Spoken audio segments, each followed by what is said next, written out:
আমি বীর মুক্তিযোদ্ধা মোহাম্মদ আব্দুল মান্নান, মানিকগঞ্জ জেলা ইউনিট কমান্ডের আহ্বায়ক, বাংলাদেশ মুক্তিযোদ্ধা সংসদ।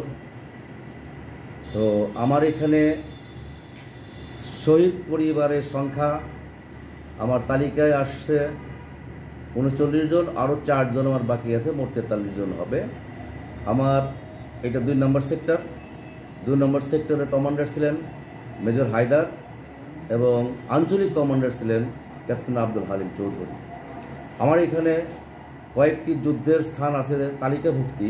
সেটি হলো গেউর থানার তেরোশ্রী গণহত্যা হয়েছে, ওখানে 41 জন লোক গণহত্যায় সৃষ্টি হয়েছে, যে পাকিস্তান হানাদার বাহিনী এক রাত্রেই তাদের গুলি করে হত্যা করেছে। সেখানে ছিল প্রিন্সিপাল আতিয়ার রহমান, তেরোশ্রী কলেজের প্রিন্সিপাল, এবং সিদ্ধেশ্বর বাবু জমিদার, একসময় তেরোশ্রী জমিদার ছিলেন, ওনাকে আগুনে পুড়িয়ে মারা হয়। আর অন্যদিকে আছে আমার দাসকান্দি যুদ্ধ হয়েছে এবং গণহত্যা হয়েছে। গোলাইডাঙ্গা আমার একটা বৃহৎ যুদ্ধ হয়েছে এবং অনেকে সেখানে মারা গেছে, এবং কিছু লোক জীবিত এখনও মুক্তিযোদ্ধারা জীবিত আছে, যারা নাকি তার প্রত্যক্ষ সাক্ষী এবং প্রমাণ। আচ্ছা, আপনার জেলায় মোট মুক্তিযোদ্ধা কতজন? আমার জেলায় মোট মুক্তিযোদ্ধা তালিকাভুক্তি প্রতিটি গভর্নমেন্ট সহ তালিকাভুক্তি 178। সেখানে আমাদের বর্তমান যে জামুকা, আমাদের মুক্তিযোদ্ধার উপদেষ্টা সর্বজনাব সম্মানিত ফারুকি আজম, উনি চিটাগাঙে অনেক অনেক যুদ্ধে অংশগ্রহণ করেছেন। উনি আজকে আমাদের মুক্তিযোদ্ধা সংসদের দেখার দায়িত্ব এবং মুক্তিযোদ্ধার উপদেষ্টা। ওনার মাধ্যমে বর্তমান ইন্টারিম গভর্নমেন্টের মাধ্যমে একটি প্রতিষ্ঠান সৃষ্টি হয়েছে জামুকা জাতীয় মুক্তিযোদ্ধা কাউন্সিল, যেটা প্রতিটা গভর্নমেন্টের আমলে মুক্তিযোদ্ধা বানানোর ফ্যাক্টরি ছিল।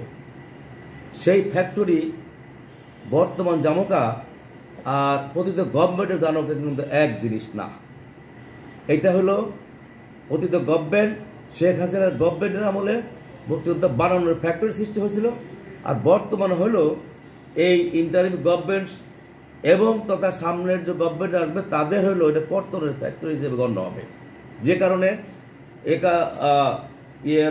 71-এর আমাদের যে 2178 জন মুক্তিযোদ্ধা তালিকাভুক্তি আছে, এখান থেকে সম্ভবত জামুকার প্রক্রিয়ায় ডিবিআইবি ইন্টেলেকচুয়াল মহল তার প্রত্যেকটা এলাকায় খবর দিচ্ছে, এবং জামুকা তাদের প্রক্রিয়াগতভাবেই যারা মুক্তিযোদ্ধা না, আমি কিন্তু অমুক্তিযোদ্ধা বলবো না, অমুক্তিযোদ্ধা বললে মুক্তিযোদ্ধার মানহানি হয়।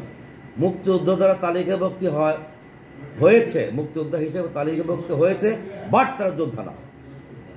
যুদ্ধ যারা করে নাই তালিকাভুক্তি হয়েছে, এই ধরনের কিছু সংখ্যক ব্যক্তিকে, কিছু সংখ্যক মানুষকে, কিছু সংখ্যক তালিকাকে আমাদের বর্তমান জামুকা তাদের প্রক্রিয়াগতভাবেই যখন সৃষ্টি করবে কমানো।